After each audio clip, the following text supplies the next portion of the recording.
पुष्पा, पुष्पराज।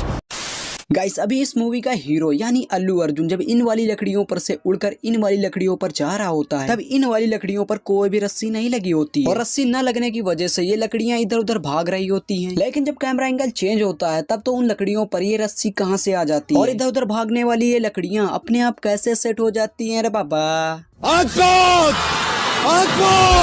और फिर इस सीन में दिखाते हैं कि अल्लू अर्जुन की इतनी घमासान पिटाई हो रही होती है कि उनकी बॉडी से ब्लड निकल रहा होता है, केवल ऊपरी वाले पार्ट से, लेकिन नीचे वाले पार्ट सिर्फ लाठी और डंडे के निशान बने होते हैं। लेकिन अब मेरे को ये समझ नहीं आ रहा है कि लाठी डंडे के निशान कैसे बन गए रे बाबा, क्योंकि जब इनको पुलिस वाले मार रहे होते हैं तब उनकी लाठी और डंडे अल्लू अर्जुन की बॉडी से टच भी नहीं हो रहे होते हैं। देख लो कैसे डंडे लाठी लहरा लहरा के उनके साइड से निकल जा रहे हैं।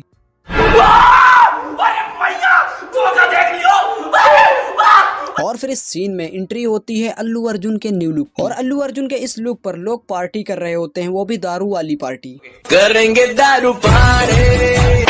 वेट वेट वेट मेरे चचा के भतीजे, क्योंकि यहाँ पर सिर्फ दारू की बोतल की पार्टी हो रही है, उसके अंदर दारू नहीं है। क्योंकि अगर बोतल के अंदर दारू होती तो भाई साहब यहाँ पर बोतल से दारू बाहर जरूर, क्योंकि इन भाई साहब ने बोतल को कुछ ज्यादा ही नीचे की तरफ मोड़ दिया है।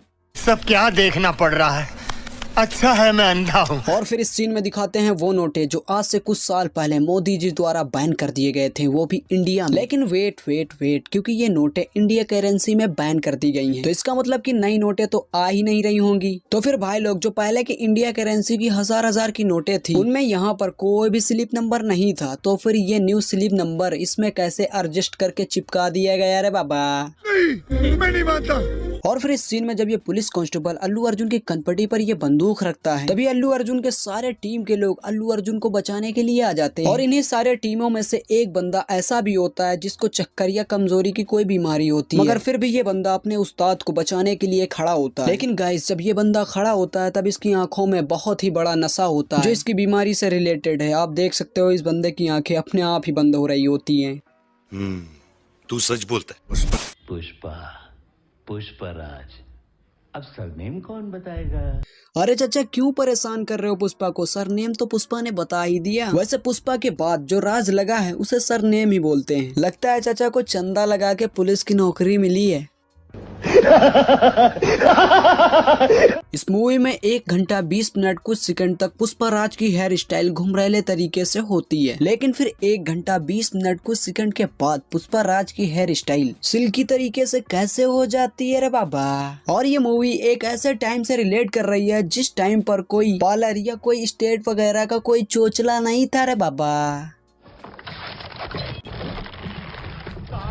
वाह, मानना पड़ेगा कमाल का अंदाजा है पुष्पा को, जो केवल पुष्पा ने इस रस्सी को पेड़ के ऊपर फेंका होता है और वो रस्सी इतनी छोटी होती है कि वो रस्सी जाकर पेड़ के ऊपर ही चिपक जाती है, मतलब कि पेड़ के उस पार नहीं जाती है। लेकिन फिर अगली सीन में दिखाते हैं कि वो रस्सी पेड़ के इस पार आ जाती है। और यहाँ तक तो ठीक था कि पुष्पा ने इस रस्सी को पेड़ के ऊपर फेंका और ये रस्सी छोटी होने की वजह से पेड़ के उस पार नहीं जा सकी। चलो मैं मानता हूँ कि पुष्पा ने कोई दिमाग लगाया होगा और इस रस्सी को छोटे से बड़ा कर दिया होगा। और इस सीन में पुष्पा राज रस्सी को फेंकने के बाद पेड़ के इस साइड में नहीं आता है, तब इस चंदन की लकड़ी को कौन बांध के जाता है रे पापा, जो इतनी आसानी से पुष्पा भैया ऊपर लकड़ी को खींच रहे हैं।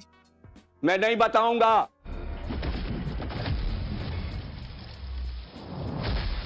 जिस हिसाब से पुष्पा राज की खोपड़ी इस पेड़ से आकर टकराती है, अगर अभी इसी वक्त पुष्पा राज की खोपड़ी के एक्सरे करवा दिए जाएं, तो 20-25 फ्रैक्चर अभी तुरंत निकल आएंगे। लेकिन जब पुष्पा राज के फेस पर से ये मास्क उड़ता है तब तो पुष्पा भैया के फेस पर इतू से भी स्क्रैच नहीं होते हैं रे बाबा। और यहाँ पर पुष्पा भैया मारते तो एक बंदे को हैं, लेकिन दूसरा बंदा तो अपने आप गिर जाता है। क्या गुंडा बनेगा रे तू। जब पुष्पा भैया इस बंदे के सीने पर अपना सिर मारते हैं तब उसकी वजह से इस बंदे के हाथों से वो बंदूक छूटकर हवा में पहले जाती है और फिर उसके बाद में हवा से डायरेक्ट जमीन पर आकर गिर जाती है। लेकिन फिर जब पुष्पा भैया हल्का सा रोटेट होते हैं तब पुष्पा भैया के हाथों में ये बंदूक फिर से हवा से होते हुए पुष्पा भैया के हाथों में ये कहां से आ जाती है। सब क्या देखना पड़ रहा है, अच्छा है मैं अंधा हूँ। इस सीन में पुष्पा भैया जब इस पुलिस वाले को मारते हैं तब ये पुलिस वाला कुछ पल के लिए हवा में होता है और आप इसी पल का फायदा उठाकर देख सकते हो कि इस बाइक की डायरेक्शन कुछ ऐसी होती है। लेकिन जब ये पुलिस वाला अपने पलों को बिताकर हवा से नीचे आता है, आई मीन पुष्पा भैया के कंधों पर, तब उसी के साथ ही बाइक की डायरेक्शन भी चेंज हो जाती है। तू सच बोलता है। को 5,000 दे दे, बोल मेरे को पप्पी। इस मूवी की स्क्रिप्ट कॉपी हो या ना हो ये तो मेरे को नहीं पता है, लेकिन गाइस ये डायलॉग 100% कॉपी है। तो सबसे पहले मूवी का डायलॉग सुनते हैं। क्या बोला तूने? तो ये पुष्पा मूवी का कॉपी किया हुआ डायलॉग था। तो अब चलिए सुनते हैं ओरिजिनल डायलॉग। क्या बोला तूने? इस पुलिस वाले को देखकर मुझे हंसी छूट रही है क्योंकि ये बंदा पुलिस वाला कम लेकिन कुपोषण का मरीज ज्यादा लग रहा है। अरे भाई, घूस देकर भी एक सरकारी नौकरी लेने की सीमा होती है। वैसे भी इस पुलिस वाले के बाल सिर से उड़कर सीने पर जाम गए हैं और सीना उड़कर टकले पर जाम गया। अरे बाबा, बड़ा हरामी हो बेटा।